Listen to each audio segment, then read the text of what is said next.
4 centimetre અંતરે રહેલા બે લાંબા સીધા અને સમાંતર તાર છે એ અને બી. એમાંથી 8.0 અને 5.0 એમ્પિયર બે આપેલા છે. વિદ્યુત પ્રવાહ આવે છે. તો એ 10 સેન્ટીમીટર વિભાગ પર બળ શોધવાનું લંબાઈ પર. ઓકે, તો 4 સેન્ટીમીટર અંતર આપેલું છે. તો અંતરને આપણે કહીશું ડી. અંતરને ડી કહીશું. તો આપણને ડી આપેલું છે તે લખીએ. ડી બરાબર 4 સેન્ટીમીટર. સેન્ટીમીટર છે અને મીટરમાં ફેરવીશ તો ભાગ્યા 100 કરવાનો. તો મને મળશે 0.04 મીટર. આ બે વિદ્યુત આપેલા છે, એટલે કે I1 અને I2. આ કેટલા છે? 8 એ અને I2 5. પાછળ 0 નહીં લખે તો ચાલશે પોઈન્ટ પછી.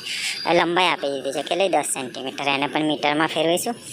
10/100 0.1 મીટર. તો હા, જે હોય. હવે બળ શોધવાનું છે F, પણ લંબાઈ પર, એટલે કે F ડેશ શોધવાનું. તેની માટેનું મેં સૂત્ર કીધું હતું. બળનું સૂત્ર, Fનું સૂત્ર શું કીધું હતું?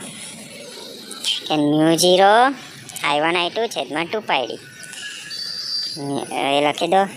μ0 I1 I2 છેદમાં 2π ને d.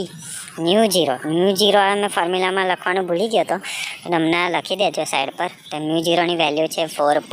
નહીં આપેલું હોય એટલે યાદ રાખવાનું. 4π ગુણ્યા 10⁻⁷. બરાબર?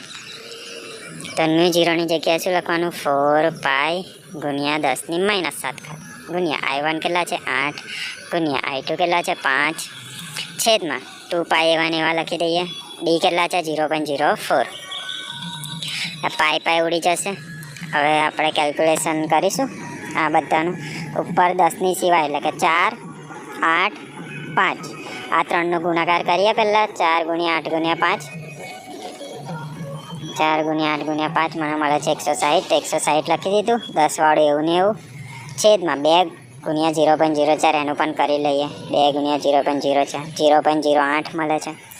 10ની સિવાયનું આ બેનો ભાગાકાર કરીશ. 160 ભાગ્યા 0.08 મને મળે છે 2000. તો 2000 ગુણ્યા 10⁻⁷. એવું ને એવું. તમારે 3 મીંડા જવડાવવા છે, તો આને 7માંથી 3 ઓછા થઈ જશે. તો 2 એવા લખ્યા. 3 જવડાવીશ તો 7માંથી 3 ઓછા થઈ જશે. કેટલા રહેશે? 4. તો 10ની ઉપર -4. હા, માઇનસ છે. તો આવી રીતે પણ કરી શકાય. કે તેલો જ જવાબ રાખશે તો પણ ચાલશે. આ F મને મળી ગયો ન્યૂટનમાં, પણ મારે લંબાઈ પર શોધવાનો હતો. મતલબ કે મારે F ડેશ શોધવાનો હતો. તો F ડેશની ફોર્મ્યુલા શું છે? F ગુણ્યા L. તો F ડેશ શોધીશું. F ગુણ્યા L. F શોધ્યો હમણાં 2 ગુણ્યા 10⁻⁴. ગુણ્યા L આપેલો છે 0.01. એ લખી દો.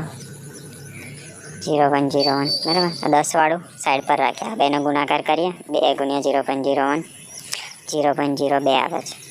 ગુણ્યા 10⁻⁴. બસ, આ મને F ડેશ મળી ગયો ન્યૂટનમાં. બસ સિમ્પલ આટલું જ કરવાનું છે. દાખલો અહીં આગળ પૂરો. બરાબર?